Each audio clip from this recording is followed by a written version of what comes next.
සුබ දවසක් හැමෝටම. ඔන්න අද මං ආව ඇමසන් වනාන්තරයට. ඉතින් ඔයාලට පේනවා ඉතින් කොච්චර ලස්සන සුන්දර තැනක්ද කියලා. භයානක වුණත් හරිම සීතලයි. ඉතාලම ලස්සන ගස්වැල් තියෙන්නේ. ඉතින් ඇමසන් වනාන්තරේ කොච්චර භයානක කිව්වත් පුදුම ලස්සන තැනක්. ඔයාලා කිව්වට පිළිගන්නේ අපි මේ ඉන්නේ කඳානේ මුතුරාජ වෙන පරිසර පද්ධතිය. ඉතාලම ලස්සන සුන්දර තැනක්. පුදුම සිසිලසක් දැනෙන්නේ මෙතන ඉද්දි. හරිම කූල්. ආව දවසක අනිවාර්යෙන් මෙතනට එන්න.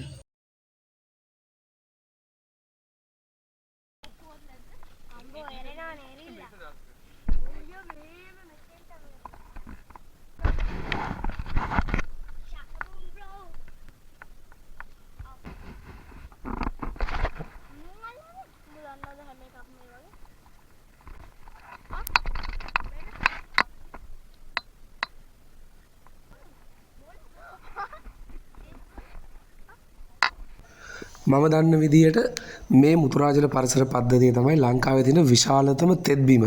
ඒ වගේම තමයි මේ පරිසර පද්ධතිය තමයි ලංකාවේ තියෙන විශාලතම වගුරු බිමක් දෙන්නේ. ඉතින් මේකේ අවසානයේදී දකින්න පුළුවන් අපිට මීගමුව කලපුවට තමයි මේකේ කෙරවල පිටලා තියෙන්නේ. මුතුරාජල පරිසර පද්ධතිය සම්බන්ධ වෙන්න අවසානයේදී මීගමු කලපුවට. මෙතනට එන ඕනම කෙනෙක්ට සංචාරක කුරුල්ලන් ගොඩක් දැක බලා ගන්න පුළුවන්. ඒ වගේම තමයි මේකේ ඉන්න සුවිශේෂ වූ මාළුවෝ. ඉතින් අපිට මාවේනික වෙච්ච මාළුවෝ වගේම ලස්සන මැඩියෝ බලා ගන්න පුළුවන්. කොළපෑරි මැඩියෙක් ඉන්න මේ මුතුරාජල පරිසර පද්ධතිය ඉතාම දුර්ලභ, අපිට දැක බලා ගන්න අමාරු අපහසු මැඩියෙක්. ඉතින් ඔයාලට ආවොත් මේ පරිසර පද්ධතිය තුල මේ මැඩියව බලා ගන්නත් පුළුවන්. ඒ වගේම තමයි කඩුලාන ශාක. ඉතින් මේ වතුරට එකතු වෙන අපවිත්‍ර ද්‍රව්‍ය පිරිසිදු කරන්න මේ කඩුලාන ශාක ගොඩක් මහන්සි වෙනවා. ඉතින් ඔයාලට බලා ගන්න පුළුවන් කොච්චර ලස්සන තැනක්ද කියලා මේ තෙත්බිම.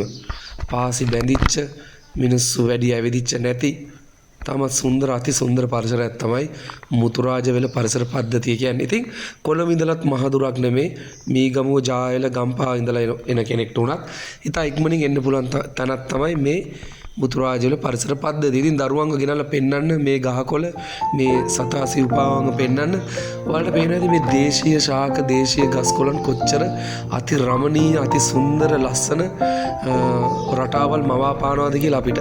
ඔයාලට පේනවා මේ පාසි. ඇත්තටම කිව්වොත් මුතුරාජල පරිසර පද්ධතිය මම දකින්න නම් ලංකාවේ හදවත වගේ රැක ගන්න ඕන තැනක්. දකින්න ඔයාලට හිතේ. ඉතින් මේවා වියලිලා ගිය දවසක පිපාසෙන් තමයි මැරෙන්න වෙන්නේ. මේ සුන්දර රට අපි රැකගමු.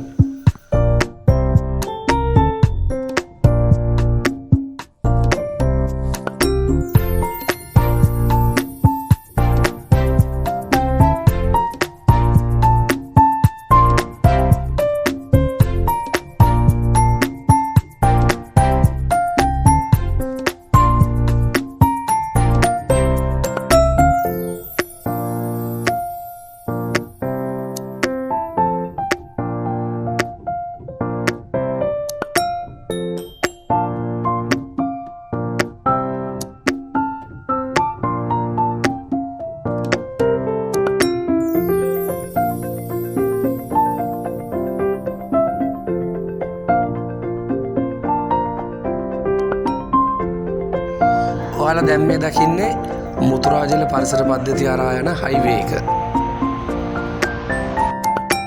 අපි නැවතත් ලස්සන වීඩියෝ එකකින් මුණ ගැහෙමු. මේ ටැටූ ඇන්ඩ්